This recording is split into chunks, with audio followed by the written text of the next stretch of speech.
Hello दोस्तों, once again आज की वीडियो में फिर से आपका स्वागत है। हमारा ग्रेविटेशन चैप्टर कंटिन्यू था। आज फिर से हम अपना ग्रेविटेशन चैप्टर कंटिन्यू करेंगे और आज की वीडियो में देखते हैं क्या क्या टॉपिक हम पढ़ेंगे। आज के हमारे टॉपिक रहेंगे, हमने इंट्रोडक्शन और केपलर्स लॉ पढ़ लिए थे। आज के टॉपिक रहेंगे universal law of gravitation, gravitation constant, acceleration due to gravity on earth, below the earth and the above the earth. तो चलिए शुरू करते हैं अपनी आज की video universal law of gravitation से। Masses of both the objects, तो इसको कैसे लिख लेंगे हम कि F directly proportional to m1 m2, equation 1। ये तो सिंपल सी बात है, जितने भारी होंगे फोर्स उतनी ज़्यादा लगेगी। सेकंड पॉइंट क्या होगा, ये तो फर्स्ट पॉइंट था, ये फर्स्ट था is directly proportional to. Second point होगा is inversely proportional to, inversely proportional to the square of distance between them. तो इसको कैसे लिखेंगे, F inversely proportional to 1/r²। ये हो equation number 2। Now from equation 1 and 2, we get F directly proportional to m1 m2/r²। तो ये हमें equation number 3 मिली। आगे देखते हैं इसको, हमें क्या मिला था, F directly proportional to m1 m2/r²। तो यहाँ से कांस्टेंट ऑफ प्रोपोर्शनलिटी हटाने के लिए हम लिखेंगे F equals to g m1 m2/r²। अब इस g को अच्छे से समझेंगे, इसकी अपनी ही कहानियाँ हैं। ये g क्या है, कांस्टेंट ऑफ प्रोपोर्शनलिटी या फिर कहें ग्रेविटेशनल कांस्टेंट। ये भाई ग्रेविटेशनल कांस्टेंट है। अब इस जी के बारे में थोड़ा सा समझ लेते हैं। ये पहले फोर्स की वैल्यू आ गई, सबको देख लीजिए आप। इक्वेशन नंबर 4, ये हमारी फाइनली फोर्स आ गई है। फोर्स की यूनिट वही न्यूटन ही है, यूनिट कभी भी चेंज नहीं होती किसी भी क्वांटिटी की।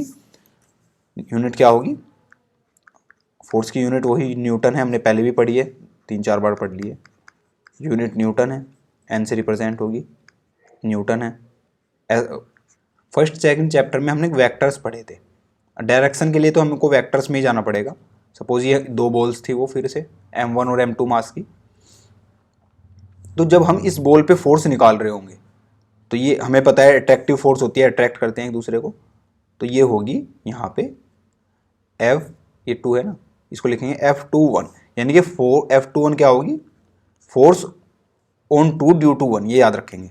इसको क्या लिखते हैं, F21 force on 2 due to 1।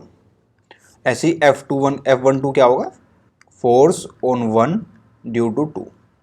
तो अब होगा क्या, Newton third law of motion से कि every action have equal and opposite reaction. तो जितनी फोर्स ये इस पे लगा रहा होगा F21, इतनी ही ये इस पे लगा रहा होगा इस साइड में को। इसको क्या बोलेंगे, F12। ये भी वेक्टर क्वांटिटी, ये भी वेक्टर क्वांटिटी। तो यहां से क्या मिलेगा हमको कि F12 equals to minus of F21। ठीक है। तो जब हम फोर्स निकालेंगे, सपोज हमको F21 निकालनी है, F21, तो हम कैसे लिखेंगे अपना एक्सप्रेशन, G m1 m2/r²। ये मैग्नीट्यूड है, और डायरेक्शन के लिए यहाँ पे लिखेंगे R, ये ऑन 2 ड्यू टू 1 इस पे है, इसकी वजह से। तो डायरेक्शन क्या होगी, ऐसे रहेगी ना, ऐसे रहेगी। तो ऐसे डायरेक्शन वेक्टर की कब आती है, ये पॉइंट है, ये भी पॉइंट है, वेक्टर पॉइंट है। ये R1 पॉइंट है, ये R2 पॉइंट है। तो ये वाला वेक्टर कब निकलता है, जब हम R1 माइनस R2 करते हैं। वेक्टर R माइनस तब आता है हमारा R12, यानी कि तो तब आता है हमारा R12, यानी कि R1 माइनस R2। तो यहाँ पे क्या होगा, R12, वेक्टर R12 लिखेंगे इसको। और इसको यूनिट वेक्टर बनाने के लिए किससे डिवाइड कर देंगे, R12 के मैग्नीट्यूड से। R1 माइनस R2 वेक्टर कब मिलेगा, ये कब मिलता है, ये किसके इक्वल होता है, R12, वेक्टर R12 के। तो ये डायरेक्शन हुई, तो इसको लिखेंगे वेक्टर R12 का यूनिट कैप, यानी कि यूनिट वेक्टर क्यों, क्योंकि इसका मैग्नीट्यूड 1 होता है, बस ये डायरेक्शन बताता है। सिमिलरली F12 क्या होगा, अभी हमने पढ़ा, निगेटिव ऑफ F21, तो इसको minus GM1M2 upon R square R12 cap, इस माइनस साइन को यहाँ ले आएंगे तो ये क्या बन जाएगा, GM1M2 upon R square R21 unit cap. क्यों? क्योंकि R12 वेक्टर यूनिट कैप होता है माइनस R21 के। ठीक है बच्चों, तो ये था इसका वेक्टर फॉर्म। जब हमको इसको वेक्टरिकली दिखाना पड़ेगा या वेक्टरिकली हम इसको सोल्व करेंगे, वो हम डिफरेंट न्यूमेरिक्स में देखेंगे इसकी ज़रूरत क्या पड़ेगी। अब ग्रेविटेशन कांस्टेंट समझ लेते हैं एक बार अपना। इसके बारे में एक दो बातें ध्यान रखनी है जो काम आएंगी। जी से रिप्रेजेंट होता है, इसको ग्रेविटेशनल कांस्टेंट बोलते हैं। ग्रेविटेशनल कांस्टेंट लिखा हुआ भी है ऊपर, ग्रेविटेशनल कांस्टेंट बोलते हैं। इसकी वैल्यू हमेशा कांस्टेंट रहती है कहीं भी जाए, मतलब एक कांस्टेंट लिखा हुआ है, मतलब इसकी वैल्यू पूरे यूनिवर्स में कांस्टेंट है। ये यूनिवर्सल लॉ में ही आया था ना, ये हमारे यूनिवर्सल लॉ से हमारा फॉर्मूला निकला था, GM1M2 अपॉन आर स्क्वायर में आया था। तो इसकी यूनिवर्सली कांस्टेंट वैल्यू है। ये मीडियम या फिर इन सब पे डिपेंड नहीं करेगा कि मीडियम क्या है या फिर मतलब किस मटेरियल के बीच में फोर्स लगी है, ये इन सब पे डिपेंड नहीं करता है। अर्थ पे है या यूनिवर्स में है, प्लेन कौन सा प्लेनेट है, ये किसी पे डिपेंड नहीं करेगा। दूसरा, इसकी वैल्यू जी की जो वैल्यू है वो होती है 6.67 इंटू 10⁻⁻11। यहाँ पे आएगी यूनिट। यूनिट क्या होगी वो एक बार ड्राइव कर लेते हैं, हमने बहुत बार यूनिट ड्राइव की हैं बहुत सारी चीज़ों की। ये फॉर्मूला है, तो यहाँ से जी के फॉर्म में अगर इसको लिखना हो तो कैसे लिखेंगे, इसको जी के फॉर्म में कैसे लिखेंगे, G equals to F R square upon M1M2। ठीक है बच्चों, तो जी फोर्स के लिए फॉर्मूला क्या है यहाँ पे लिख लेते हैं। फोर्स के लिए फॉर्मूला यूनिट होती है न्यूटन, आर स्क्वायर, आर की क्या होती है metre square, divide by M1M2 क्या है केजी यानी कि केजी स्क्वायर। तो ये इसकी यूनिट हुई, newton metre square KG square. तो अच्छे से कैसे लिख लेते हैं इसको, यहाँ पे हटा के यूनिट को यहाँ पे लिख लेते हैं 6.67 इंटू 10⁻11 न्यूटन मीटर स्क्वायर पर केजी स्क्वायर। तो ये यूनिट हुई। अगर इसकी डायमेंशन निकालनी हो वो कैसे निकलेगी, डायमेंशन, ये बहुत ज़्यादा पूछे जाते हैं क्वेश्चन यूनिट डायमेंशन जी के बारे में। डायमेंशन कैसे निकलेगी, देखो भाई न्यूटन की डायमेंशन हमें पता है, न्यूटन क्या है, फोर्स है, ML/T-2, ये पूरा ही करा देते हैं। न्यूटन किसकी यूनिट होती है, फोर्स की। तो फोर्स की डायमेंशन तो हमें पहले से ही पता है, फोर्स की डायमेंशन न्यूटन फोर्स क्या होता है mg, तो m की kg यानी कि m और g की L/T-2। तो न्यूटन की हुई ML/T-2, मीटर की क्या हुई L2 डिवाइड बाई kg की क्या हुई M-2, सॉरी नीचे लिख रहा है ना, kg की क्या हुई M2। तो जब इसको लिखेंगे तो क्या बनेगा, ये कंबाइन लिखेंगे, M1 थी पहले से पावर, -2 ऊपर गई, 1 - 2, L की 1 और 2 ये थी यहाँ पे, तो 1 + 2 और T की -2। तो कंबाइन क्या बनी हमारी ये यहाँ पे डायमेंशन M-1 L3 T-2। तो ये dimension of gravitation constant. Acceleration due to gravity, तो इसमें हम क्या करेंगे, एक्सेलरेशन फाइंड आउट करेंगे बेसिकली ग्रेविटी की वजह से कितनी होगी। तो अभी सिंपल रखते हुए पहले हम एक्सेलरेशन सिर्फ सरफेस पे फाइंड करेंगे। सपोज ये अर्थ है और कोई ऑब्जेक्ट यहीं पे रखा हुआ है, बिल्कुल यहाँ पे रखा हुआ है, सरफेस पे रखा हुआ है। तो ये जो डिस्टेंस है ये कितनी हुई, ये तो हमें पता ही है r होती है, ये r डिस्टेंस हुई। सपोज हमारे पास ये अर्थ है जिसका मास है me, रेडियस है r, और एक ऑब्जेक्ट रखा हुआ है जिसका डिस्टेंस, अभी पहले डिस्टेंस जो है r ले लेते हैं। Distance between object and earth क्या है, distance between object and earth है r। तो जो फोर्स लगेगी वो कितनी होगी, F = G ME mass of earth into mass of object upon r square, ये लगेगी। मास ऑफ अर्थ को कैसे लिख सकते हैं, किसी भी चीज़ का मास निकालने के लिए हमें पता क्या लिखते हैं, डेंसिटी इंटू वॉल्यूम। तो डेंसिटी सपोज रो है अर्थ की, और वॉल्यूम कितनी होगी 4/3 पाई r क्यूब। तो ये जब पुट करेंगे तो फोर्स की वैल्यू आएगी यहाँ से G(m/r²) और मास की वैल्यू 4/3 4/3 पाई आर क्यूब रो। थोड़ा सा अरेंज करके लिखेंगे तो फोर्स की वैल्यू यहाँ से आ जाएगी 4/3 pi G rho R E cube upon R square और ये एक एम। अब अगर इसकी एक्सीलेशन ए है तो फोर्स कितनी लग रही होगी, F equals to M A लग रही होगी। ये एक इक्वेशन नंबर 1 हुई। और फोर्स कितनी लग रही होगी, F equals to M A लग रही होगी। ये इक्वेशन नंबर 2 हुई। अब इन दोनों को हम इक्वेट कर देंगे तो एम ए इक्वल्स टू हुआ 4/3 pi rho G R E cube by R square M. यहाँ पे एम से एम कैंसिल, तो हमें जो एक्सीलेशन की वैल्यू मिली वो है जी, ऐसे लिख लेते हैं थोड़ा, जी 4/3 पाई रो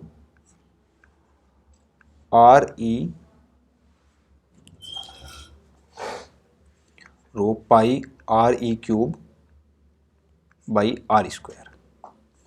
अब अगर वो ऑब्जेक्ट बिल्कुल सरफेस ऑफ अर्थ पे रखा हो, यहाँ पे रखा हो, तो जो आर है उसकी वैल्यू क्या हो जाएगी, आर ई हो जाएगी। यानी कि एक तरह से हम बात कर रहे हैं acceleration due to gravity at surface of earth. तो यहाँ से ए की वैल्यू क्या आनी चाहिए, जी 4/3। तो ये पार्ट तो फिर से 4/3 पाई आर क्यूब, तो वॉल्यूम बन गया ना, वॉल्यूम इंटू डेंसिटी मास बन गया। तो इसको क्या लिख सकते हैं, G M upon R square. ये अभी हमने क्यों कैलकुलेट किया, ये वैल्यू क्यों रखी है, अभी आप देख लोगे तो थोड़ी देर में। तो अगर आर आर ई के इक्वल हुआ यानी कि एट सरफेस निकाल रहे हैं, एट सरफेस, तो एक्सीलेशन की वैल्यू क्या आ जाएगी, G M upon R E square. तो ये हुई acceleration due to gravity at the surface of earth. Next point देखते हैं, acceleration due to gravity below the earth and above the surface of earth. पहले below the अर्थ देख लेते हैं। नहीं, बिलो द अर्थ में क्या होगा, बिलो द अर्थ में सपोज यहाँ पे कोई ऑब्जेक्ट है और यहाँ पे बात चल रही है। तो अब ये जो डिस्टेंस है, सपोज ये डी डेप्थ नीचे है, डेप्थ जो है वो डी है जो नीचे है, तो ये जो आर बचा ये क्या हो जाएगा, आर हो जाएगा आर ई माइनस डी, ये वैल्यू हो जाएगी। जो वॉल्यूम है अर्थ की, इतनी वॉल्यूम, जो ये वॉल्यूम है इस एरिया की, वो कितनी होगी। अभी जो हमने फॉर्मूला लिखा था वो बेसिकली हम कहाँ पे आए थे, मास कैसे निकाला था, मास कितना होगा अर्थ का जो इस्पेक्ट करेगा, रो इंटू वॉल्यूम। और वॉल्यूम कैसे निकाली थी, 4/3 पाई आर क्यूब। इस बार आर पूरा नहीं लेंगे, बस इतना ही लेंगे, इतना, ये आर है 4/3 पाई आर क्यूब, जो इसके इक्वल भी है। तो अब दोबारा से अगर फॉर्मूला लिखे तो क्या बनेगा, G M E M upon R square. तो ये क्या हो जाएगा, G rho 4/3 pi R cube M upon R square. F equals to दोबारा फिर से क्या है, एम ए। तो जब इसे एम ए के इक्वल रखेंगे तो मास से मास कैंसिल, तो एक्सीलेशन की वैल्यू क्या आएगी, 4/3 pi rho G are square से क्यूब कट जाएगा आर। तो अब यहाँ से इसको, अभी हमने थोड़ी देर पहले देखा कि एट द सरफेस क्या होगी, अच्छा जो ये वैल्यू होती है इसको बोलते हैं जी, इसको जी से डिनोट करते हैं, स्मॉल जी से। तो इस बात को, इसको सब याद रखेंगे, G equals to G M upon R square. इसको सिंपल में याद रखेंगे, बहुत जगह काम आने वाला है अभी आगे भी। तो हमें पता है G equals to G M upon R square होता है। तो 4/3 पाई रो, और इसको मास बनाने के लिए आर ई क्यूब से डिवाइड मल्टीप्लाई कर देंगे। तो अब क्या होगा, ये इतना पार्ट क्या बन गया, एम ई। कैसे बन गया, 4/3 पाई आर क्यूब वॉल्यूम हो गया, ये रो डेंसिटी हो गया, तो एम बन गया। तो यहाँ से ये क्या बन गया, नेक्स्ट पेज पे लिख लेते हैं इसको, या यहाँ पे लिख लेते हैं थोड़ा सा, ये एक्सीलेशन इक्वल्स टू क्या बन गया, G M E R upon R cube, R E cube.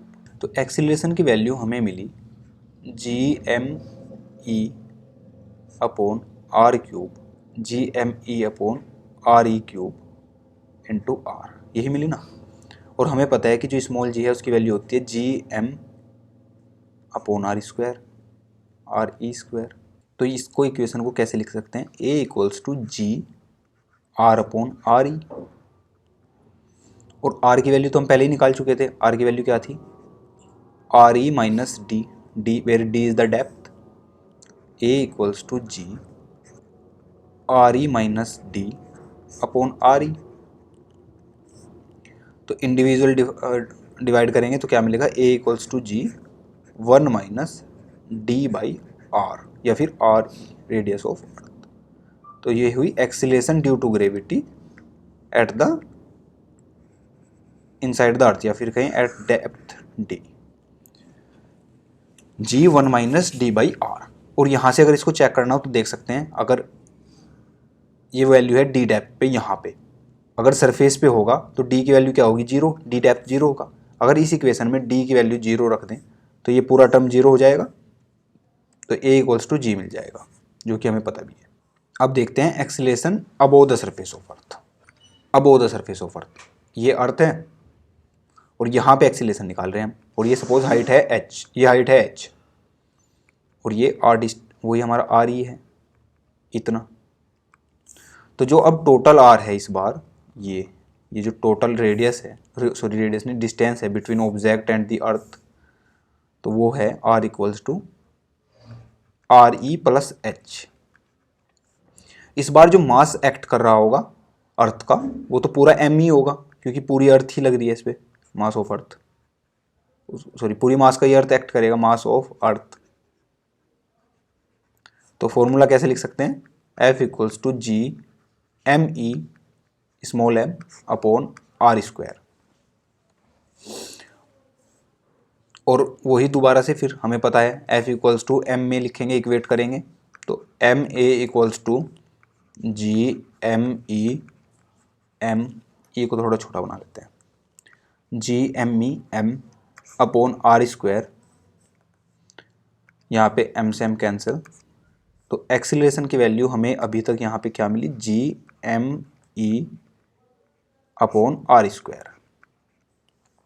और R की वैल्यू हम पहले निकाल चुके हैं, RE प्लस H है, तो इसको कैसे लिख देंगे, GME upon R plus H का होल स्क्वायर। और इसको कैसे लिख देंगे, GME upon RE plus H का होल स्क्वायर। तो acceleration equals to GME upon R square, R square इससे कॉमन निकाल लिया, तो यहाँ अंदर क्या बचा, 1 प्लस H बाई RE का होल स्क्वायर, RE का होल स्क्वायर। ऐसा क्यों किया हमने, क्योंकि ये जो टर्म है हमारी जानी बिछानी सी है, पहले भी 2-3 बार देख चुके हैं। ये किसकी वैल्यू है, G की, G इक्वल्स टू यानी कि gravitation acceleration due to gravity at surface, ये G की वैल्यू है। तो यहाँ से एक्सीलरेशन की वैल्यू क्या मिली अभी तक, A इक्वल्स टू G, और इस टर्म को ऐसे लिख लेंगे 1 plus H by RE power -2। तो यहाँ से हमें वैल्यू क्या मिली एक्सीलरेशन की, A equals to G 1 plus H by RE की पावर -2। वैसे तो ये फाइनल वैल्यू है, बट इसको थोड़ा और सिंप्लीफाई कर सकते हैं बाइनोमियल थ्योरम लगा के, बाइनोमियल थ्योरम लगा के। इसमें ज़्यादा थ्योरम को समझने की ज़रूरत नहीं है, इसका जो आंसर आएगा F A equals to G, binomial theorem से ये बन जाएगा 1 माइनस 2H बाई RE, और जो आगे के टर्म होंगे उनको हम छोड़ देंगे, क्योंकि उनकी वैल्यू बहुत ज़्यादा कम होगी, उसमें H स्क्वायर H क्यूब ये टर्म इंक्लूड होंगे, और हाइट बहुत छोटी है यहाँ पे, तो इन टर्म्स को हम छोड़ देंगे। ये कम हाइट के लिए यूज़ होगी बाइनोमियल थ्योरम, ज़्यादा हाइट के लिए यही यूज़ होगा, तो इन टर्म्स को हम छोड़ देंगे।